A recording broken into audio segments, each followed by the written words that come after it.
Assalamualaikum warahmatullahi wabarakatuh. Kembali lagi di channel aku, Nisaku. Baik, kali ini di vlogku kali ini beda dengan vlog sebelumnya ya. Karena berhubung sedang dalam PPKM, jadi untuk ngevlog ke tempat wisatanya mungkin dipending aja. Untuk kali ini vlog aku mengenai rutinitas aku ya,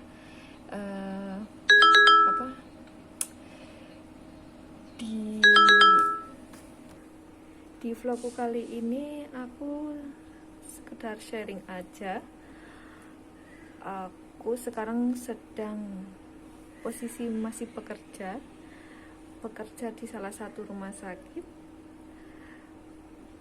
di bagian laboratorium. Di sini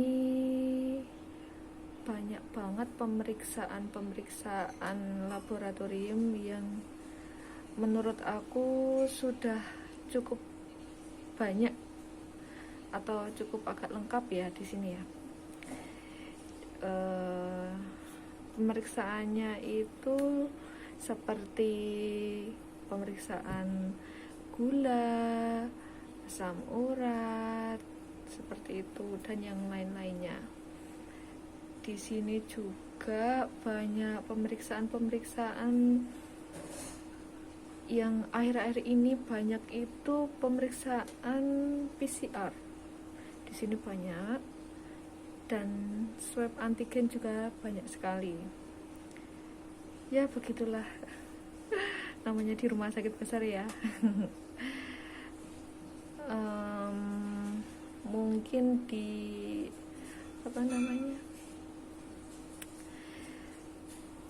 vlog aku yang sebelumnya itu memang suka jalan-jalan ya, hanya untuk mengimbangin aja biar nggak boring. Oh ya, saya lanjut lagi ya. Di sini itu juga sebagai rumah sakit rujukan dari mana-mana.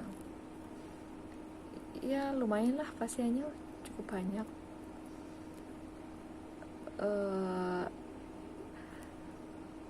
Mungkin ada yang mau bertanya mengenai dunia kesehatan, boleh tinggal komentar di kolom komentar ya. Di sini saya akan mengenalkan beberapa alat yang ada di sini. Mungkin nggak semua sih, tapi hanya ada beberapa yang mau saya perlihatkan aja, supaya untuk wawasan aja. Seperti apa sih alat di laboratorium itu? Mungkin ada yang belum tahu kan? Ya, yuk ikuti terus ya. Ini alat untuk pemeriksaan D-dimer, terus troponin I dan HbA1c. Kalau ini untuk alat inkubasi aja. Ini sampel-sampel yang sudah habis pakai atau bekas ya, dari pasien-pasien. Kemudian ini pipet.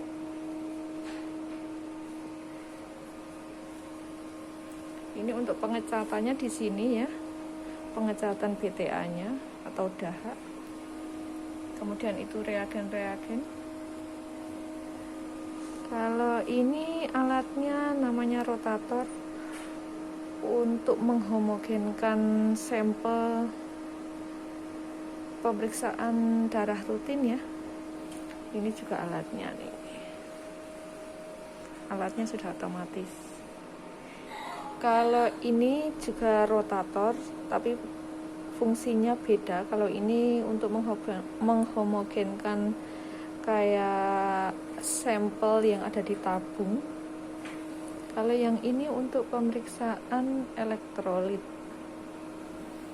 Kalau ini pemeriksaan kimia yang semi otomatis atau spektro. Kalau ini mikroskop, pasti sudah banyak yang tahu ya. mikroskop. Kemudian ini alat besar banget ya. Ini alat yang kimia yang otomatisnya.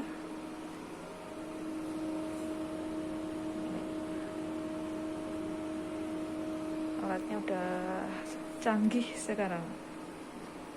Kemudian di bawah kita lihat ini ada sentrifuge untuk memutar sampel.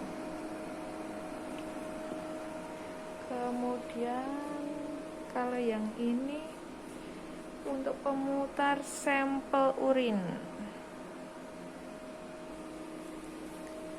Kemudian kulkasnya kita buka, ya isinya reagen-reagen.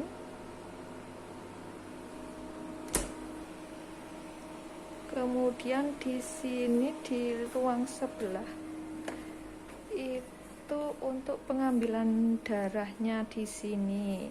Tuh. Ada bednya juga.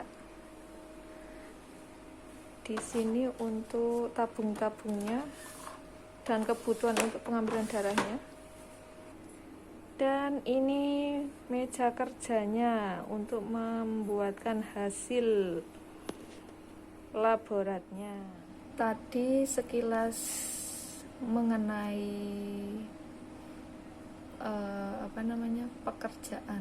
bekerja di laboratorium itu, alat-alatnya seperti itu, kurang lebih seperti itu ya. Di sini tuh enaknya ya lebih menambah wawasan karena alatnya sudah ikut terupdate, ikut perkembangan zaman, menjadi yang lebih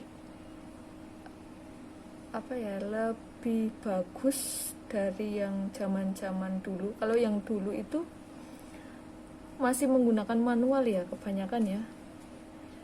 Kalau yang sekarang sudah mengikuti perkembangan zaman, menjadi otomatis, lebih memudahkan kita sebagai petugasnya ya.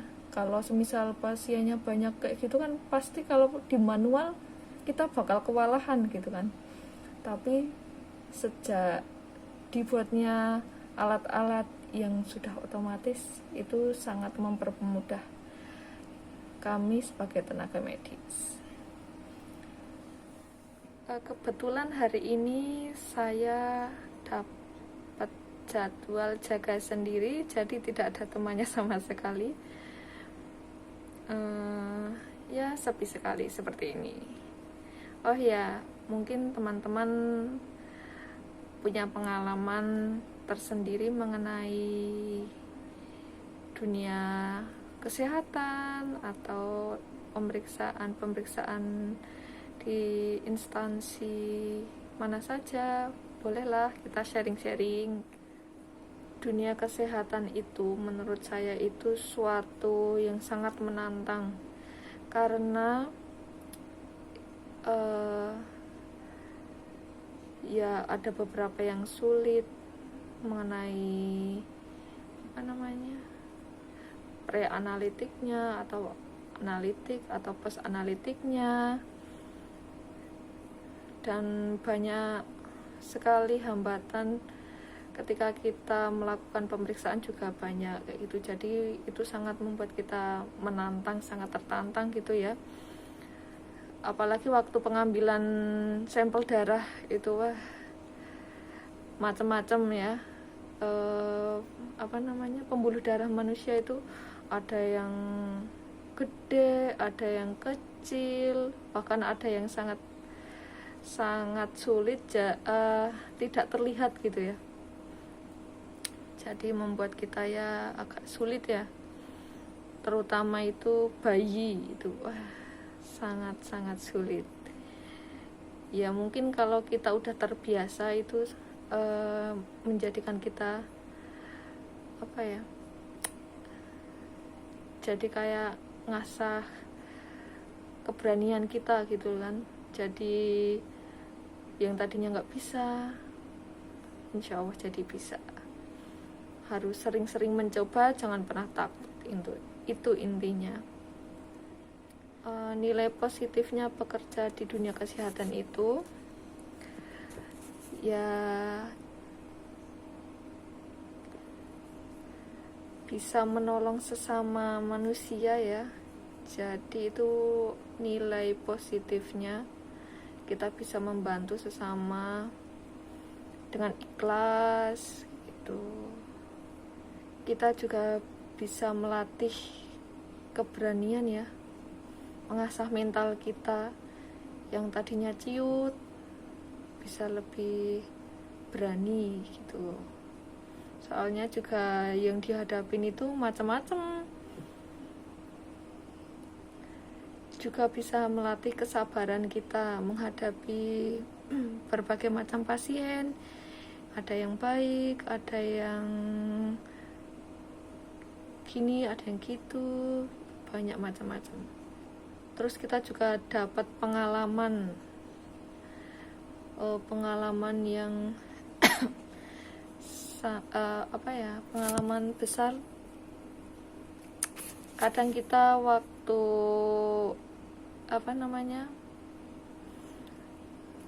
berkomunikasi dengan pasien juga, pasien berbagi cerita kepada kita ya, macam-macam ceritanya.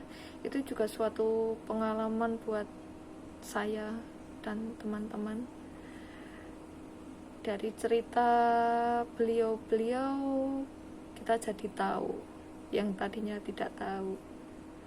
Kemudian ada rasa kepuasan tersendiri aja, bisa membantu orang-orang yang sakit.